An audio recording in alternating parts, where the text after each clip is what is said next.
नमस्कार, my TV समाचारमा स्वागत गर्दछु म नवीना तामाङ।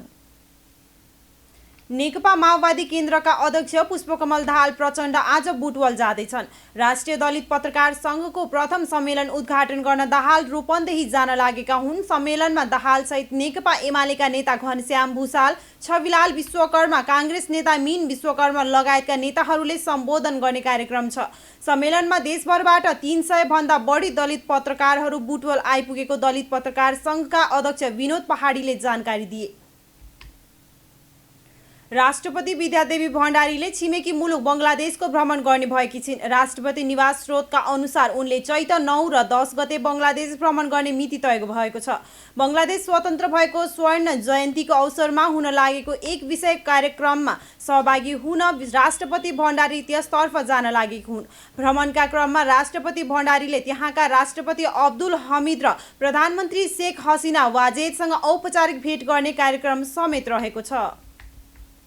आइतबार दिउँसो नेकपाको विवाद निरूपण गर्ने भन्दै निर्वाचन आयोगका पदाधिकारीहरूको बैठक बसिरहँदा हालै नियुक्त आयुक्त रामप्रसाद भण्डारीले अहिले नै निर्णय गर्ने र 1-2 दिन कुराउन अदालतको फैसला आउन्जेल भनेर ढुक्कको भावमा भन्नुभएको छ।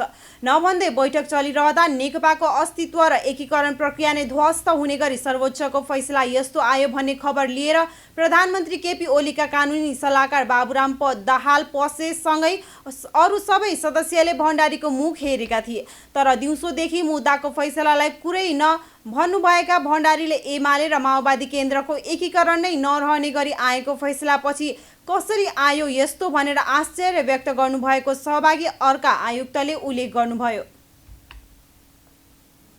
जिल्ला प्रहरी कार्यालय रौतहटले लागु औषध सहित 2 जनालाई पक्राउ गरेको छ। जिल्लाको चन्द्रपुर नगरपालिका वडा नम्बर 4 चन्द्र निगापुर चोकबाट प्रहरीले 900 ट्याब्लेट नाइट्राजिपाम सहित 2 जनालाई पक्राउ गरेको हो। इलाका प्रहरी कार्यालय हरिवन सर्लाहीमा कार्यरत 32 वर्षीय प्रहरी जवान कमल धामीले चलाई आएको ना 58 प 9548 नम्बरको FZ मोटरसाइकल रोकी चेक जाँच गर्दा मोटरसाइकलको पछाडि सवार रौतहट चन्द्रपुर नगरपालिका वडा नम्बर 3 गैँडाडाँड बस्ने 30 वर्षीय राजु कुमारले मोटरसाइकलमा पोलिथिन झोलाभित्र लुकाई ल्याउँदै गरेको अवस्थामा प्रहरीले पक्राउ गरेको हो। उनीहरूलाई लागु औषध र मोटरसाइकल सहित नियन्त्रणमा लिई थप अनुसन्धान कार्य भइरहेको प्रहरीले जनाएको छ।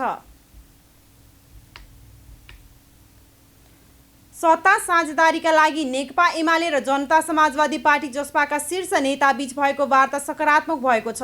दुवै दलका नेताहरूले बताएका छन्। दुवै दलका शीर्ष नेताबीच 27 फागुन साँझ प्रधानमन्त्री निवास बालुवाटारमा वार्ता भएको थियो।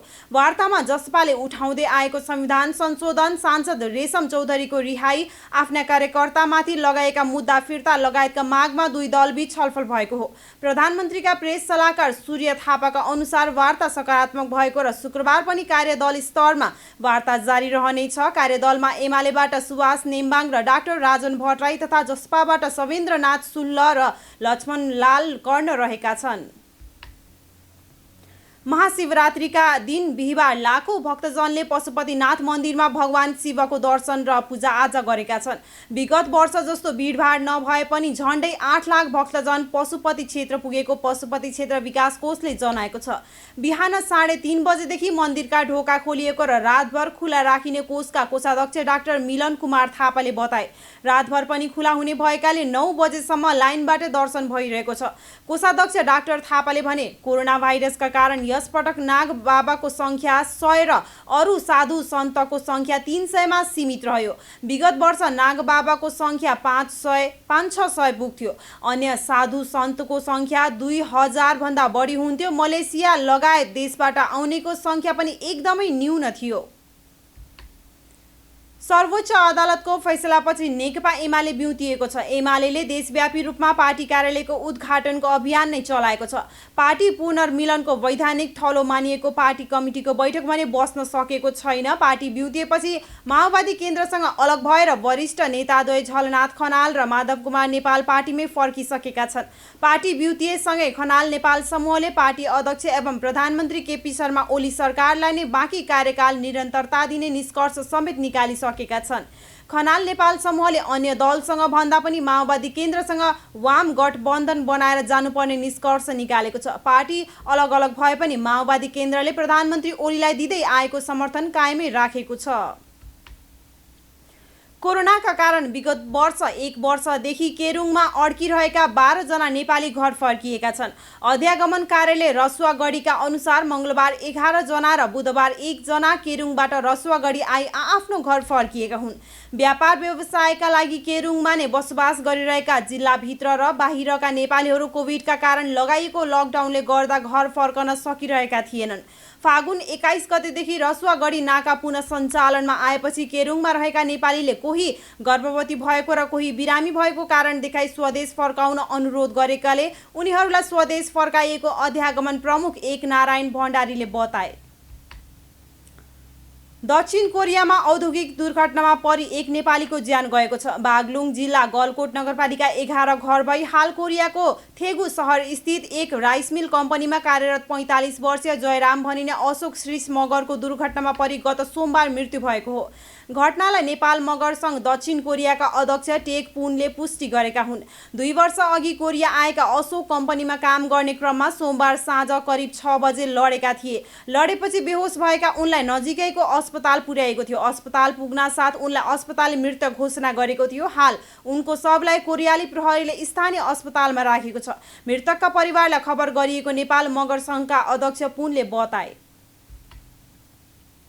नुवाकोटको बेलकोट गढी नगरपालिका 7 स्थित गल्सी देवी घाट सडक खण्डको गौरी गाउँमा गए राति मोटरसाइकलले ठक्कर दिँदा स्थानीय वीरमान श्रेष्ठको मृत्यु भएको छ।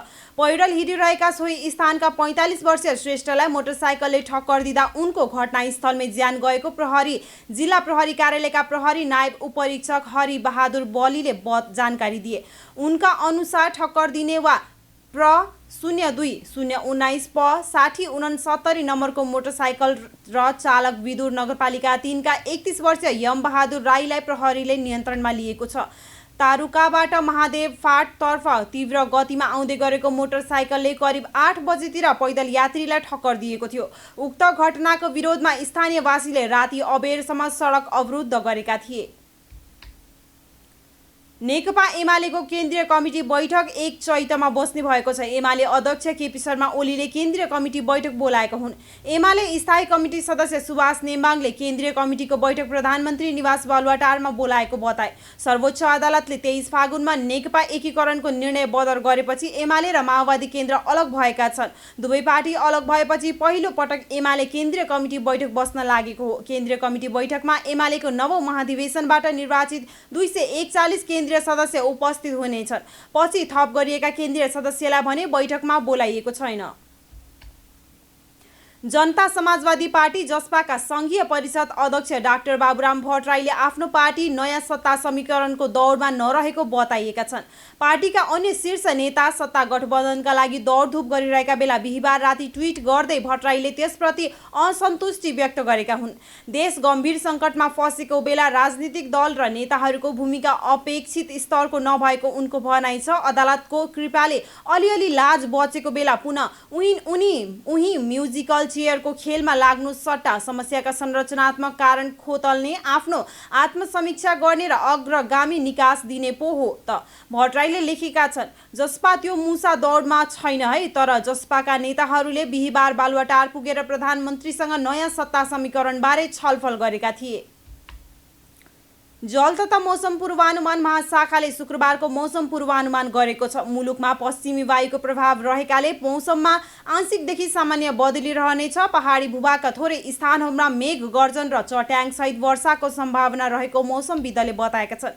शुक्रबार राति पनि देशभरि आंशिकदेखि सामान्य बदली रहनेछ। पहाडी भूभागका थोरै स्थानहरूमा राति पनि मेघ गर्जन र चट्याङसहित वर्षाको सम्भावना रहेको महाशाखाले जनाएको छ। देशका पहाडी भूभागका थोरै स्थानहरूमा मेघ गर्जन, चट्याङ र हावाहुरी सहित वर्षाको सम्भावना रहेकोले आवश्यक सतर्कता अपनाउन महाशाखाले आग्रह गरेको छ। सुदूरपश्चिम प्रदेश, कर्णाली प्रदेश, गण्डकी प्रदेश र लुम्बिनी प्रदेशमा आंशिकदेखि सामान्य बदली रही बाँकी भूभागहरूमा मौसम सामान्यतया सफा रहेको छ। माई टिभी समाचारमा अब पालो अन्तर्राष्ट्रिय खबरको। म्यानमारको सैनिक शासकले अपदस्थ प्रजातन्त्रवादी नेत्री आङ सान सुकीलाई अवैध रूपमा 6 लाख अमेरिकी डलर र सुन स्वीकारेको अभियोग लगाएको छ। गत 1 फेब्रुअरीमा भएको सैनिक विद्रोहको क्रममा जननिर्वाचित सरकार लगायत सुकीलाई अपदस्थ गरिए यता उनीमाथि सेनाद्वारा लगाएको आरोप र अभियोगहरूमध्ये यो सबैभन्दा ठूलो अभियोग भएको सञ्चार माध्यमले बिहिबार जनाएको छ। तर सेनाले सुकी विरुद्धका यस अभियोग पुष्टि गर्ने खालका कुनै पनि प्रमाण पेश गरेको छैन। सैनिक विद्रोहको दौरान राष्ट्रपति विन मिन्ट र सुकी लगायत सुकीको national league for democracy party NLD का थुप्रै वरिष्ठ नेतालाई सेनाले हिरासतमा लिएको थियो। अब खेल खबर।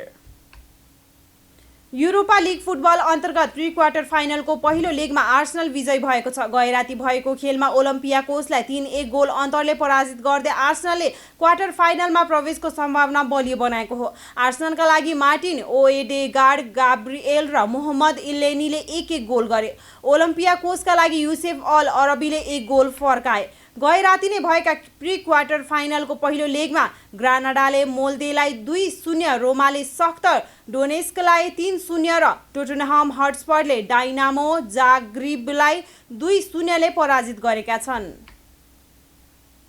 हस्त माइटिभी समाचार अहिलेलाई यति नै। अर्को समाचारको साथमा पुनः उपस्थित हुने नै छौँ। तबसम्मका लागि समाचारका सम्पूर्ण युनिटका साथ म नबिना तामाङ पनि बिदा हुन्छु। सञ्चार जगतको सहयात्री माई टेलिभिजन हेर्दै गर्नुहोला। नमस्कार।